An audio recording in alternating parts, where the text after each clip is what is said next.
A fachada sul do Santuário Nacional é uma verdadeira catequese em forma de arte.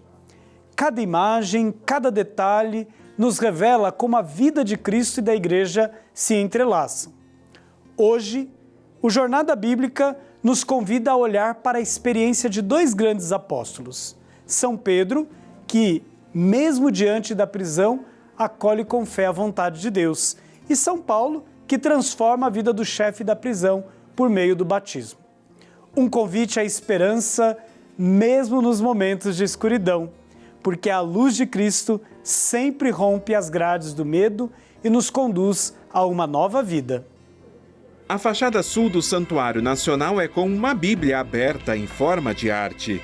E entre tantas histórias representadas, duas imagens nos convidam a refletir sobre fé, coragem e transformação.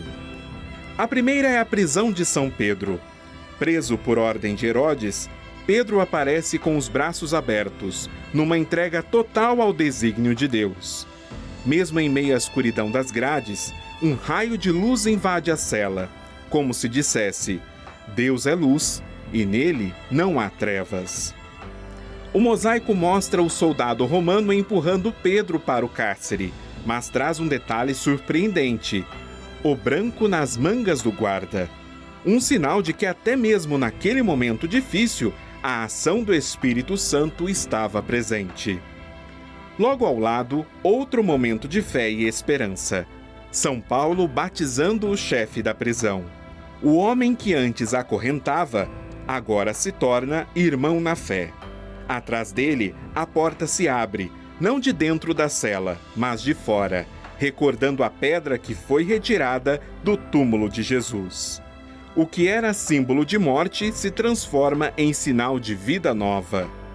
Mais que uma libertação física, ali acontece uma verdadeira libertação espiritual. Na fachada sul, essas imagens eternizam uma grande verdade. Onde chega o anúncio da palavra, até os lugares de maior escuridão se enchem de luz e esperança.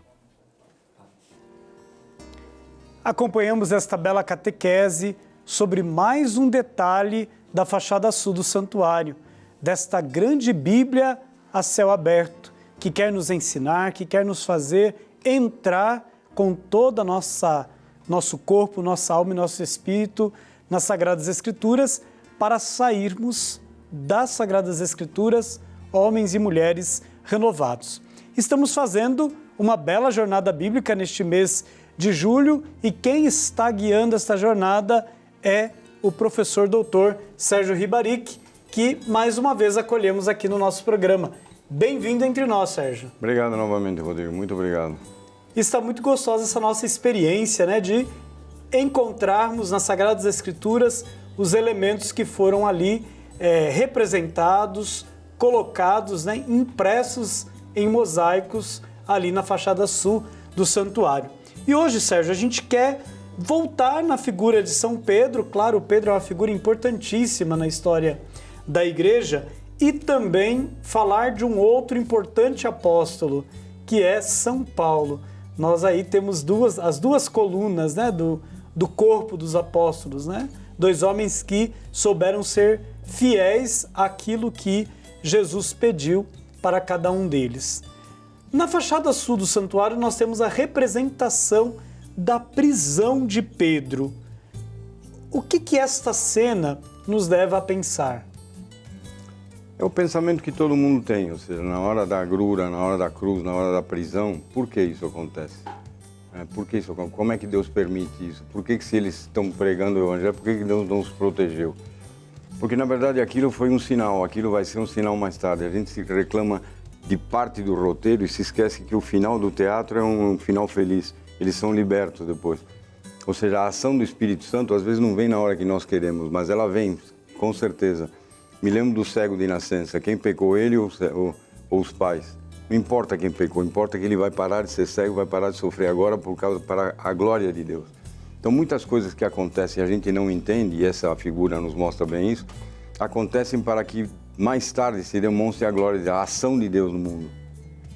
E é bem interessante que a ação de Deus se dá quando a gente menos espera. Quando a gente menos espera. Mas se dá. É infalível. Existe um detalhe ainda neste mosaico que é importante, né, que ele seja comentado. Existe uma luz. Por que uma luz em um lugar que tem tanta escuridão? A luz significa, claro, Deus, significa a presença de Deus na humanidade. A primeira coisa que Deus faz foi a luz. Então, a luz significa algo que ilumina o que era até então desconhecido. A luz significa um caminho que você deve trilhar. Mesmo que você não saiba o que tem de lado, mas se a luz te indica o caminho, você não cai, você não se perde.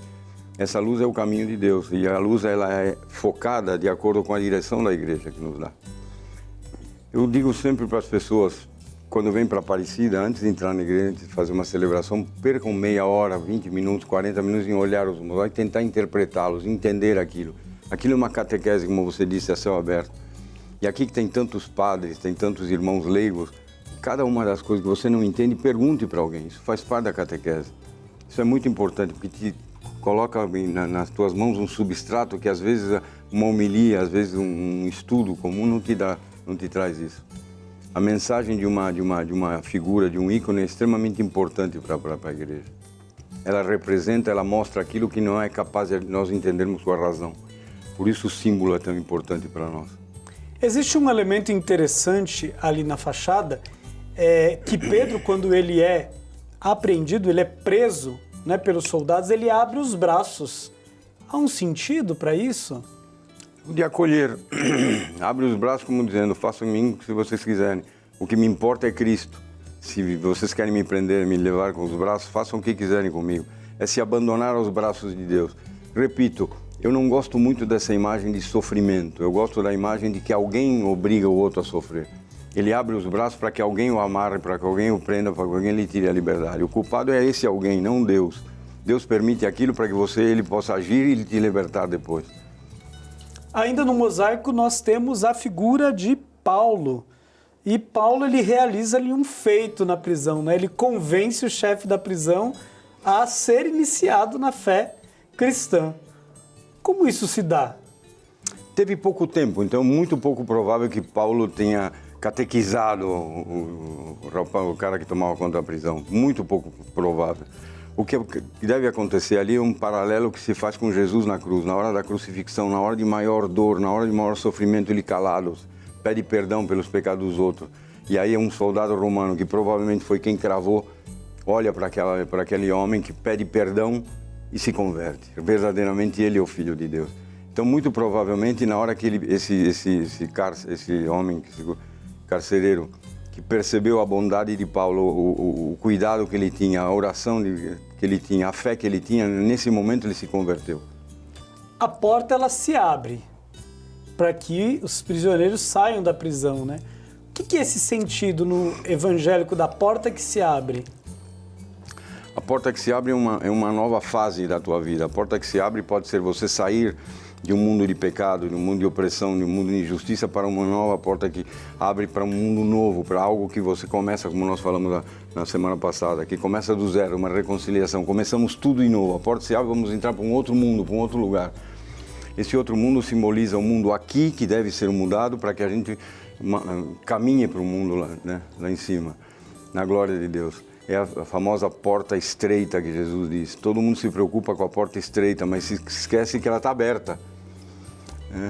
A gente se preocupa sempre com o estreito. A porta aberta significa você abrir-se para um mundo novo, um mundo que começa aqui. E Sérgio, o que representa pensar o batismo como uma verdadeira libertação integral do homem e da mulher?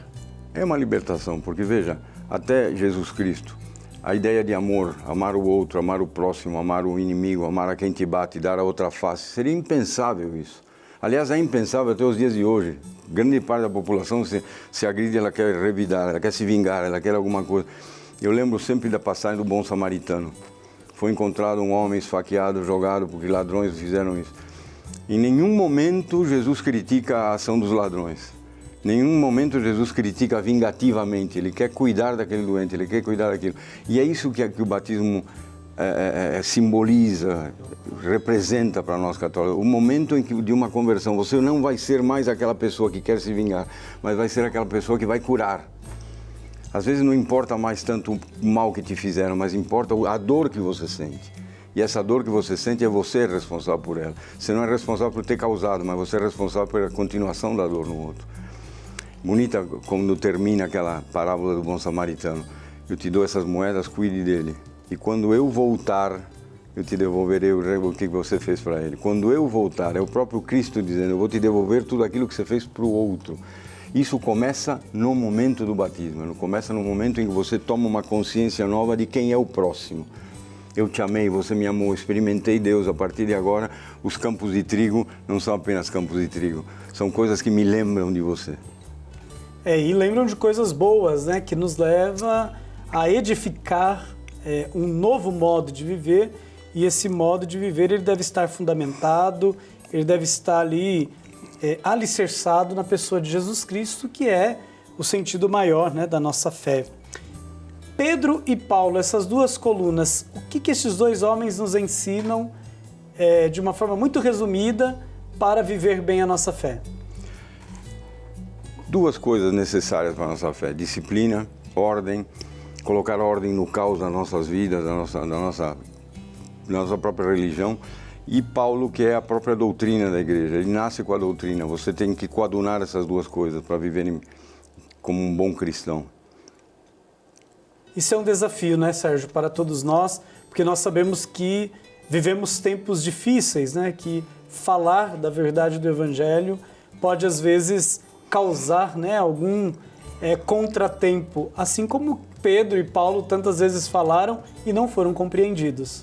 Mas podemos tirar dessa loucura do mundo, das guerras de agora, podemos nós, igreja, tirar um bom exemplo disso, mostrar para as pessoas, olha o que acontece quando a gente não segue Deus, olha o que acontece quando essa experiência de Deus não nos tocou profundamente, olha o que acontece quando o amor não reina. Não existe outro caminho, e Cristo provou isso na cruz, não existe outra forma de você modificar o mundo que é através do amor.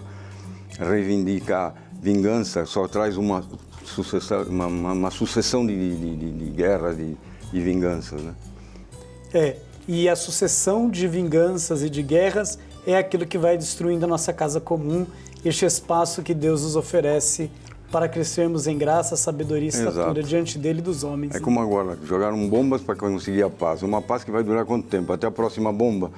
Ou a próxima semana. Ou a próxima semana, quer dizer, o mal só se vence com o bem. Dói no começo, é incompreensível. Mas Jesus não foi incompreensível no começo? Né? Que bom, Sérgio. Passa muito rápido esse nosso bate-papo, mas ele é muito rico, né, em conteúdo e contribui também para que o povo de Deus possa crescer cada vez mais aí no segmento da pessoa de Jesus Cristo, assim como Paulo, Pedro e tantos outros que nos precederam na fé. Mais uma vez, gratidão pela sua passagem aqui no dia de hoje. Obrigado a você, Paulo.